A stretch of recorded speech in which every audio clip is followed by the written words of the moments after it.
भारत में कोविड-19 की सिचुएशन दिन ब दिन काफी भयानक होते जा रही है। पिछले 24 घंटों में 4 लाख से ज्यादा कोरोना पॉजिटिव केसेस सामने आए हैं। भारत में तो इस महामारी से लड़ने के लिए रिसोर्सेज पहले ही कम पड़ रहे थे, इसलिए दुनिया के बाकी देशों से मदद लेनी पड़ रही थी। लेकिन अब देखा यह जा रहा है कि दुनिया के बाकी देशों से आने वाली मदद भी भारत के लिए नाकाफी साबित हो रही है, क्योंकि जितनी भारत की आबादी है और जिस तेजी से भारत में कोविड-19 के केसेस बढ़ रहे हैं, उसको देखते हुए भारत को काफी लार्ज स्केल पर मदद चाहिए। 135 करोड़ की आबादी वाले देश के लिए ये 2-4 हजार ऑक्सीजन कंसंट्रेटर्स या कुछ लाख मेडिसिन ज्यादा बड़ा अंतर नहीं ला पाएंगी। अब क्योंकि लार्ज स्केल पर मैन्युफैक्चरिंग के लिए चाइना जाना जाता है, इसलिए सबकी नजरें जा टिकी हैं चाइना पर। लेकिन गलवान घाटी की घटना के बाद से ही भारत और चाइना के संबंध बिल्कुल भी ठीक नहीं चल रहे हैं। वैसे अपर एंड अभी तक तो भारतीय सरकार के पास था, जो लगातार चाइना के ऊपर एक के बाद एक कार्रवाई कर रही थी, कभी चाइनीज ऐप्स को बैन करके, कभी चाइनीज इन्वेस्टमेंट को रोककर, तो कभी सरकारी टेंडर से चाइनीज कंपनियों को बाहर निकालकर।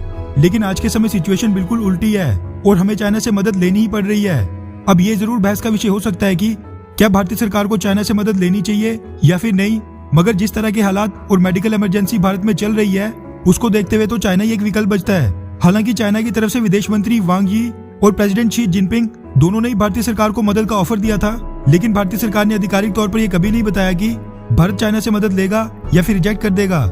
मगर भारतीय सरकार कुछ खुलासा करती उससे पहले ही चाइना ने कर दिया है। दरअसल हिंदुस्तान टाइम्स से एक एक्सक्लूसिव मीडिया रिपोर्ट सामने निकल कर आ रही है कि आने वाले कुछ ही दिनों के अंदर चाइना भारत को 40,000 से ज्यादा ऑक्सीजन जनरेटर सप्लाई करने वाला है।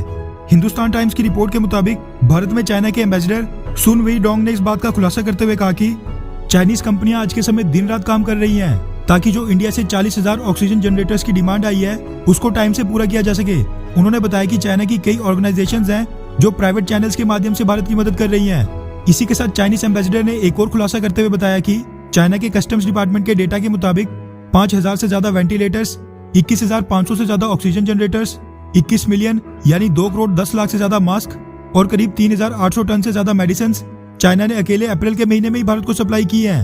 साथ में उन्होंने ये भी कहा कि चाइना आगे भी भारत की मदद करता रहेगा और जिंदगियां बचाने के लिए हम भारत को हर संभव मदद देंगे।